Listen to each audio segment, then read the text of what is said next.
Here is Lolita Suleimanova from Homa Games, and she will tell us about transparency and trust in working with a publisher.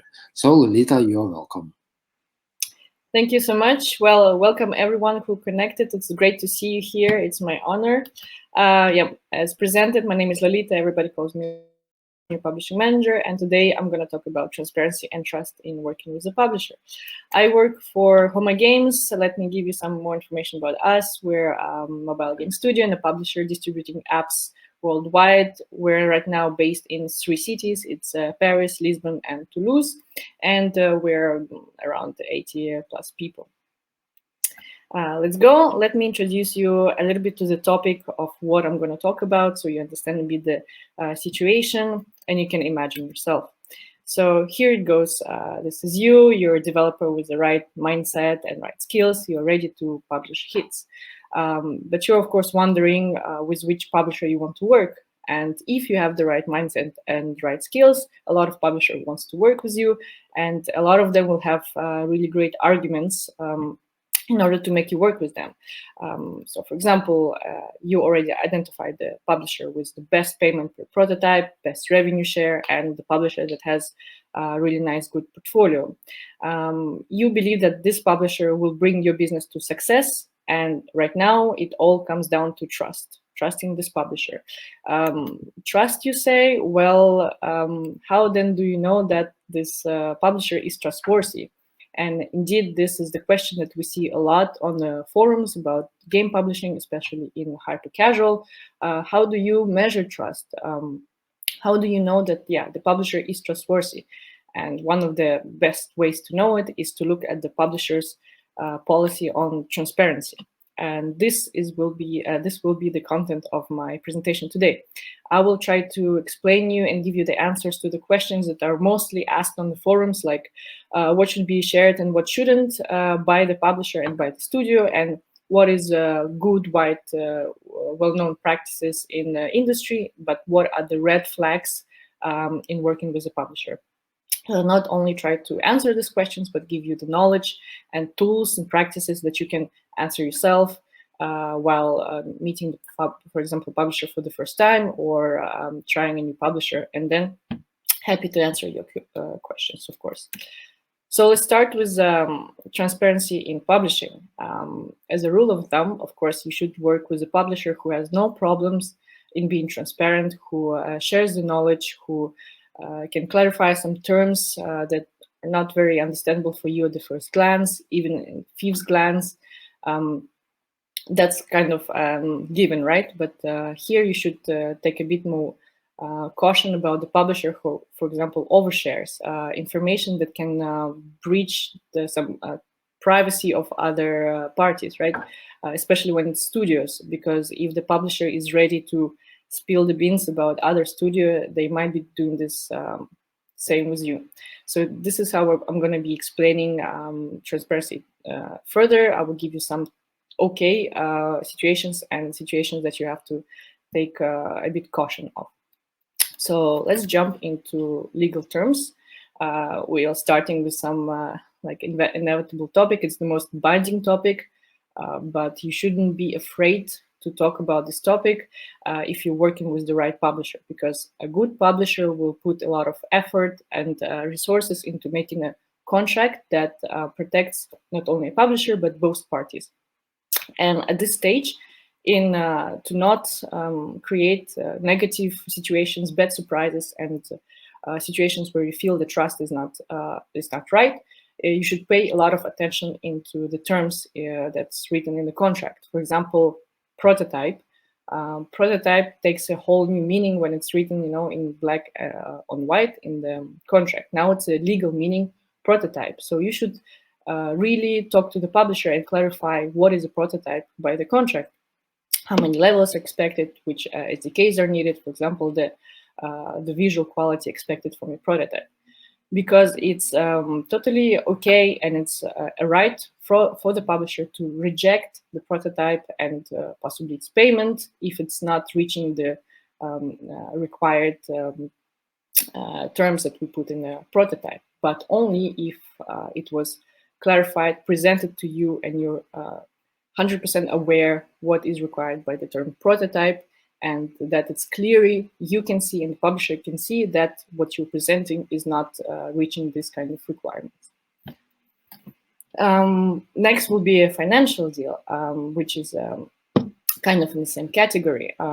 Here, like, it's very wide practice to, of course, support studios during the prototyping stage. The offers differ from one publisher to another. And when you're receiving the financial deal, don't only look at the numbers. Try to ask a bit more and dig a bit more into publisher's business model and see if it's going along with your business model. Why not asking the reason behind why publisher is paying you this or that amount of money, and what are the plans of the publisher for a studio? It's okay to have objectives, for example, like you don't want to, your objective is not to publish the game, your objective is to grow your studio, and then you understand that the publisher that you're working with also is okay with that, totally okay. But for example, if your goal is to publish a game and you're working with a publisher who is okay to pay you a lot of money per prototype, but does not have a plan to publish a game, then you will have some problems, and that will create situations, and you will feel like you're not trusting each other. So to avoid that, try to understand the business model of the publisher and see how it goes align with your business model. So the red flags, when you receive this answers and information, please analyze it. And the red flags that you can be careful of is that publisher doesn't provide any evidence that they can pay you this appealing offer per prototype or per month. Per month, because every publisher should be okay with providing some supporting evidence in their financial support.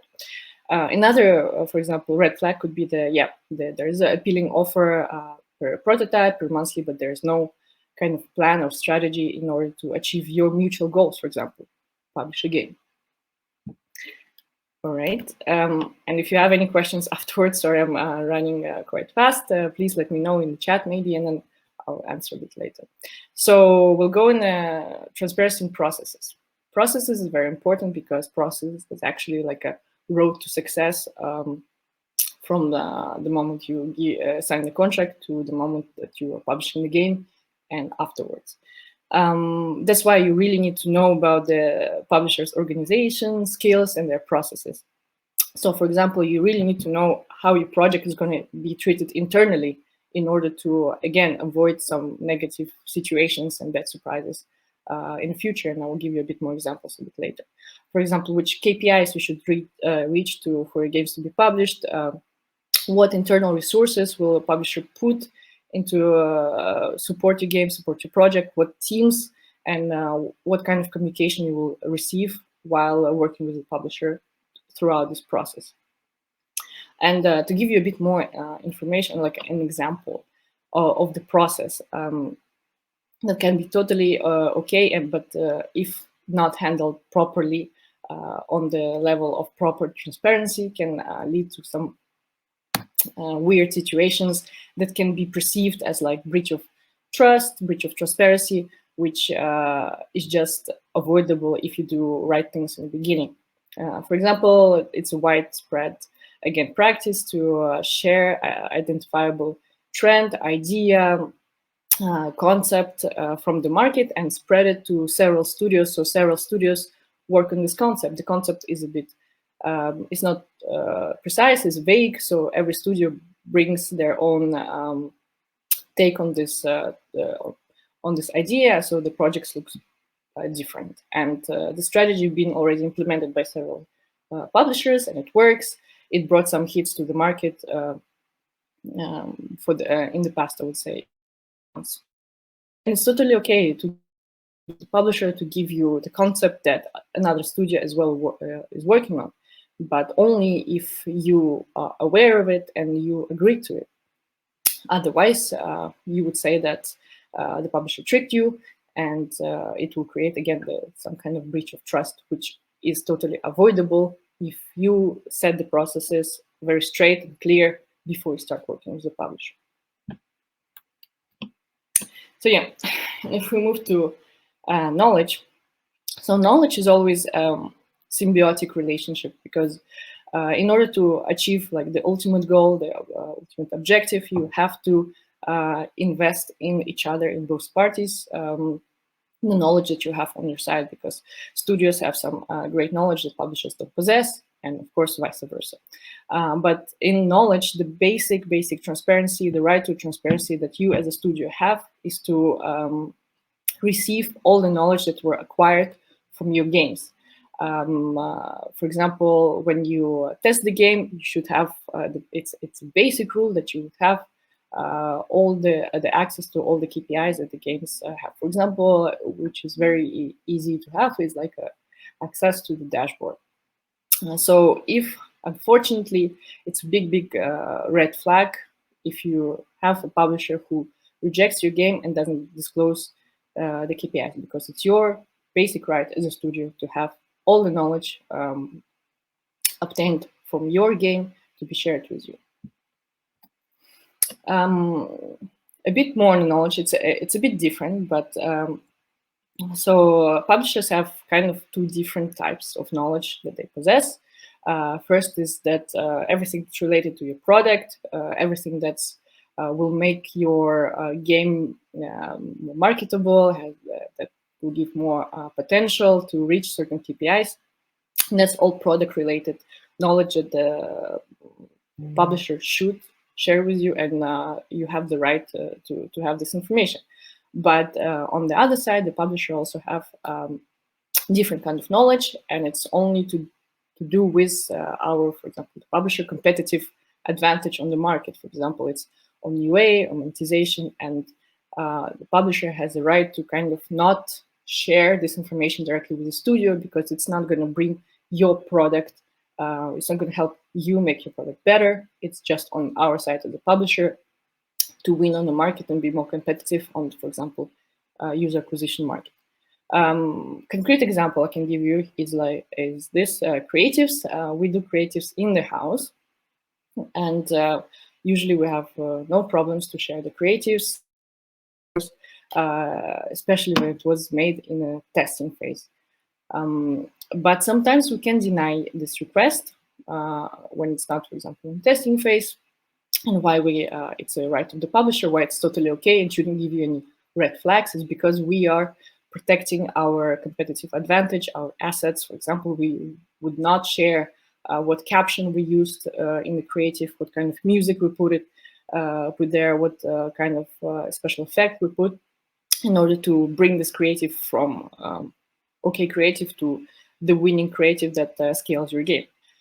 But we're happy, and we should, and you have the right to ask for this, is for the knowledge that we obtained from testing the creatives for your game that related to the product, to the content of your project. For example, it's what world worked best in this creative, what skin we used, and it was the most scalable, maybe what part of the game is more scalable, and it means like it's interesting for the user, and this knowledge can be used, for example, in the game design and content creation for the next stages. Or maybe, for example, it can like not be used at all, but you have total right to have this knowledge, and it doesn't even matter what you do with this knowledge, you have the right to have it. Then I want to touch base a little bit on one topic that nobody likes, of course, to talk about. It's force majeure. I hope my French colleagues are not going to kill me for my accent. So yeah, the industry is very young. The industry changes fast, and of course, even the most protected publishers or studios can be affected by unexpected things like force majeure. Sometimes things go in this industry unexpectedly well. Sometimes things go unexpectedly not so well. So it's not even the question about does this happen or not happen with the publisher. This should not affect your trust with the publisher. It doesn't mean that the publisher is not trustworthy, because things happen. What you should pay attention to is how the publisher is dealing with this situation, how the publisher is bringing solutions to the table. Is the publisher taking the responsibility, or the publisher puts everything on your shoulders, or there's no actual actions from the publisher at all in this situation.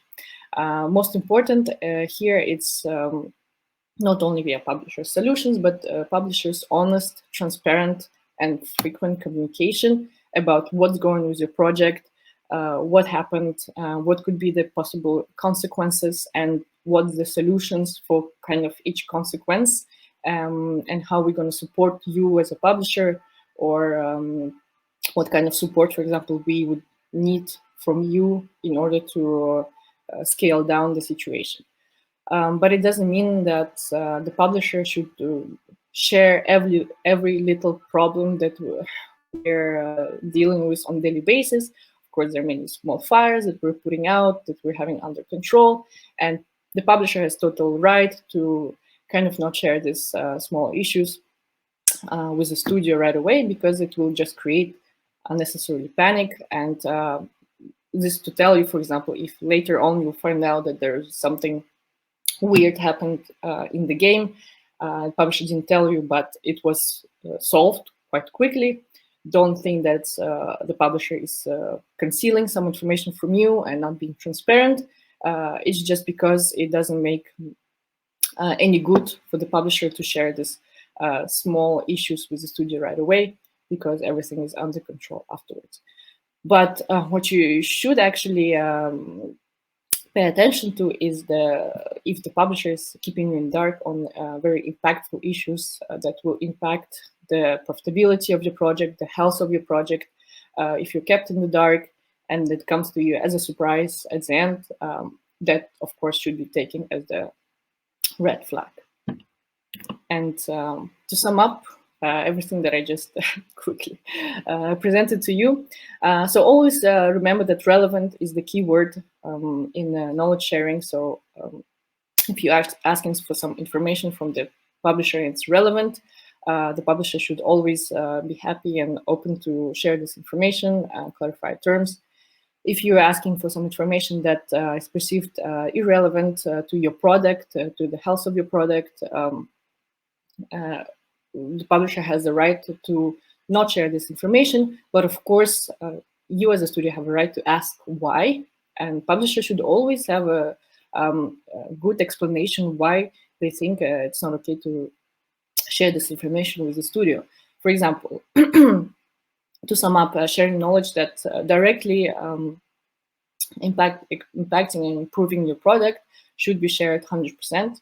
But some knowledge that gives us publishers some competitive advantage on UA, creative monetization, doesn't have to be shared with the studio. It doesn't mean that it will not be shared, but if the publisher chooses not to share it, it should be okay, and it shouldn't give you some red flag or kind of negative feelings about the publisher.